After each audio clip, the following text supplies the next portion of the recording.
conheço o Nireu há tanto tempo, que é da minha juventude. Eu era um garoto bobo, estava começando em jornal, foca, não sabia nada, e tive a sorte de encontrar um monte de velho na profissão, sabe?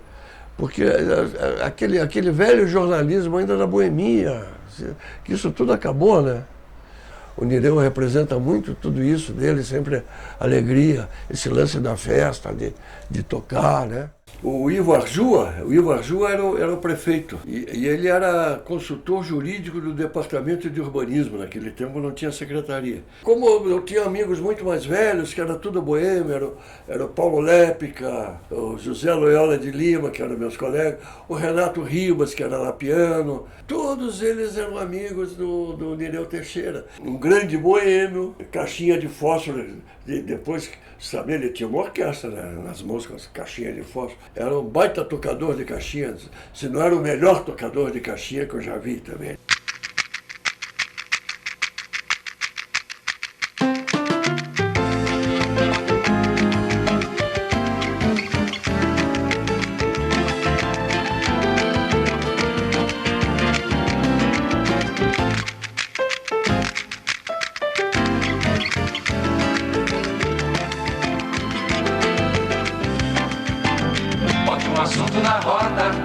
Me chame pra falar uma bebida gelada que é pra não deixar a conversa esfriar.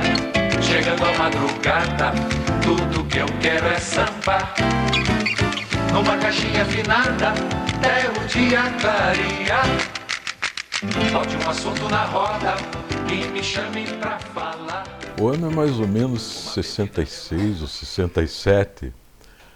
Eu já era parceiro do Lápis. Tinha feito algumas músicas com ele, tinha participado de alguns festivais. Foi um período em que eu estava começando, na verdade, a trabalhar com música. E um dia fui chamado para ir numa casa que havia atrás do restaurante Carreteiro. Eu já fazia parte da escola de samba Não Agite também, tinha feito alguns enredos para a escola, alguns sambas de enredo para a escola. E estava transitando nesse meio quando fui chamado para... Mas era uma espécie de uma roda de samba. Estava o dono da casa, que era o Simval Martins, na época, o dono do Carreteiro. O Gedeão, que tocava violão, inclusive tocava muito bem, tocava no próprio restaurante Carreteiro por muitos anos. Eu entrei na casa, e vi na cabeceira da mesa um cara com uma caixinha de fósforo.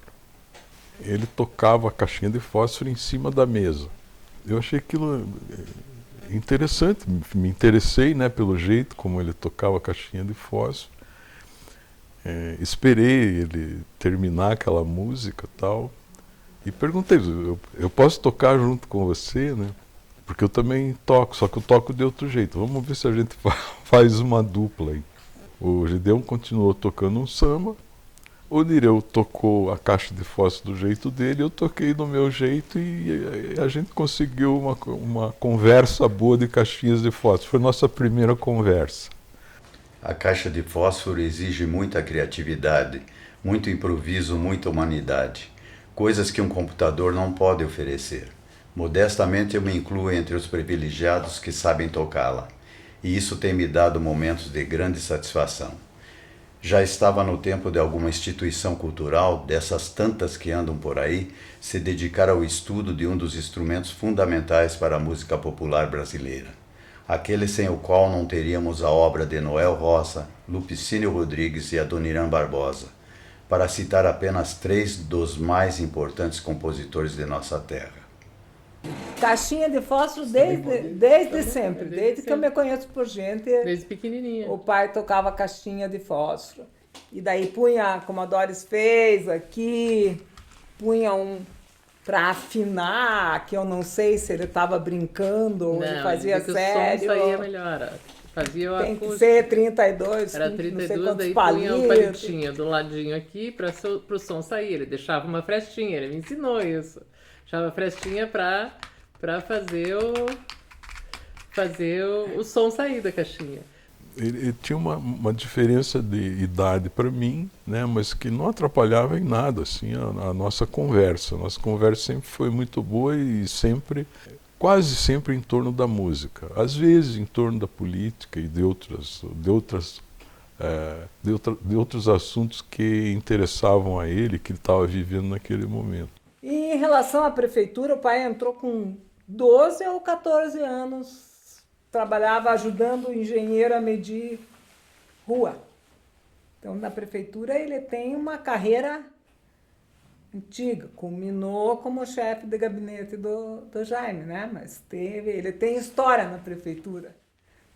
Primeiro trabalhando lá, e depois como advogado, e depois fazia textos também, como jornalista. O Jaime Lerner acabou assumindo a prefeitura de Curitiba, foi nomeado, né, prefeito de Curitiba em 1970. E o Nireu foi ser o chefe de gabinete dele. O Aramis Millar era o diretor de relações públicas, seria hoje o diretor de comunicação.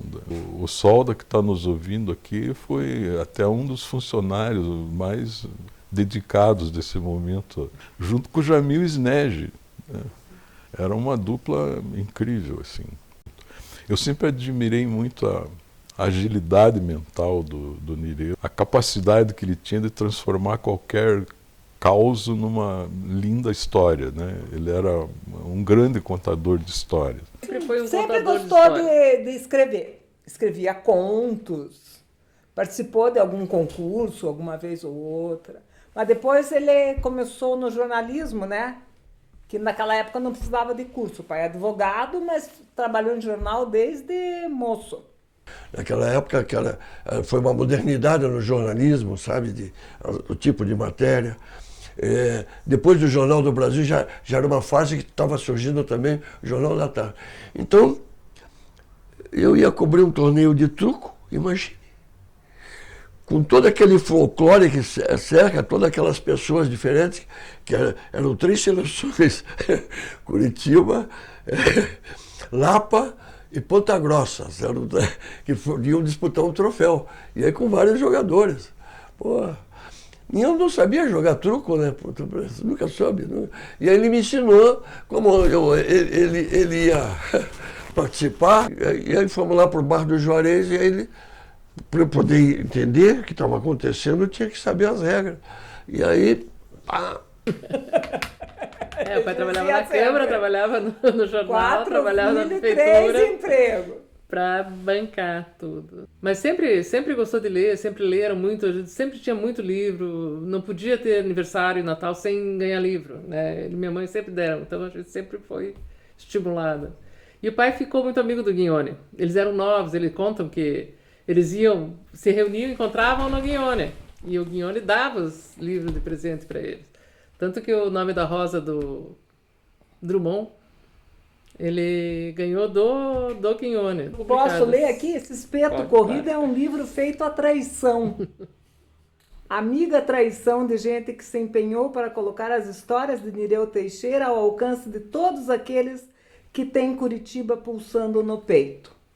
As curitibanidades de Nireu Teixeira, como se verá, refletem sua visão generosa da vida e simpatia pela humanidade. Agradecimento especial à Fundação Osíris de Brito, cujo espírito nos ilumina hoje e sempre. Sérgio Messer, animador cultural da Fundação Osíris de Brito, que obviamente não existia, né? Nunca existiu. Osíris de Brito era um amigo deles, querido tio Osíris, que eles então inventaram a sua coisa e tal.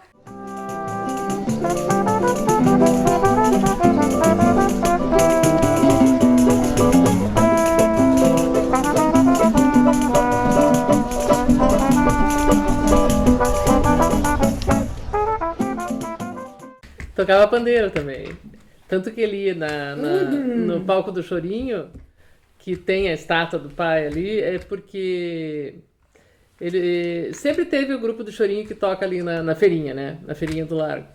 E no começo, assim, quando eles estavam tocando, às vezes o pai estava passando pela feirinha por algum motivo, Eles diziam, Nireu, vem aqui que fulano faltou, pega o pandeiro. E ele passava a manhã tocando com eles, né? Ou na caixinha ou no pandeiro.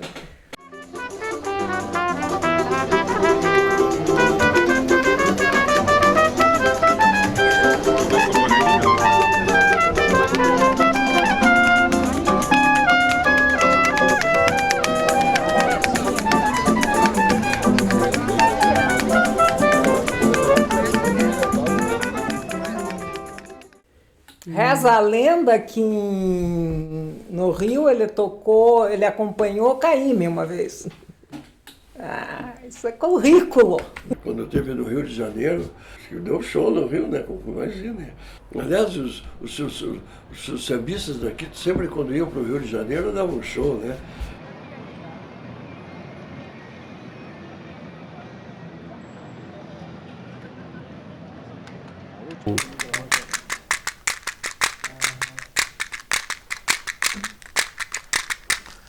É um instrumento de percussão simples, porém, pro samba é muito eficiente, né?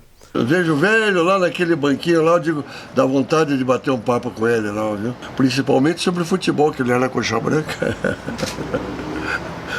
E às vezes eu vou ali, assim, quando eu estou muito bêbado, assim, né? Mais ou menos ali, eu vou ali na praça, assim. Às vezes sempre levando um copinho escondido. Eu faço brinde, porque, sabe, sempre dá vontade de estar livre, que me foi bem lembrado por essa cidade, sabe? Figuras assim é que devem ser lembradas, né? A caixinha de fósforo é coisa de bamba, não é qualquer caixa, é caixa de samba. Bons tempos aqueles de festa, que você tocava a caixinha de fósforo, ficava todo mundo curtindo a orquestra nas suas mãos, né? Que saudade que dá. Toca, Nireu!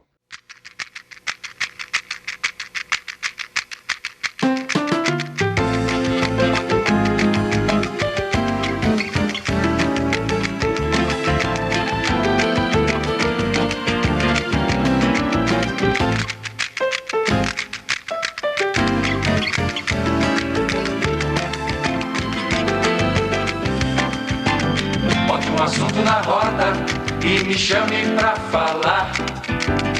Uma bebida gelada que é pra não deixar a conversa esfriar. Chegando a madrugada, tudo que eu quero é sambar. Numa caixinha afinada, até o dia clarear. Bote um assunto na roda e me chame pra falar. Uma bebida gelada que é pra não deixar a conversa esfriar. Chegando a madrugada, tudo que eu quero é sambar. Numa caixinha afinada, até o dia clarear. E se alguém perguntar na cidade quem sou eu, hoje eu me chamo Teixeira, hoje meu nome é Nireu.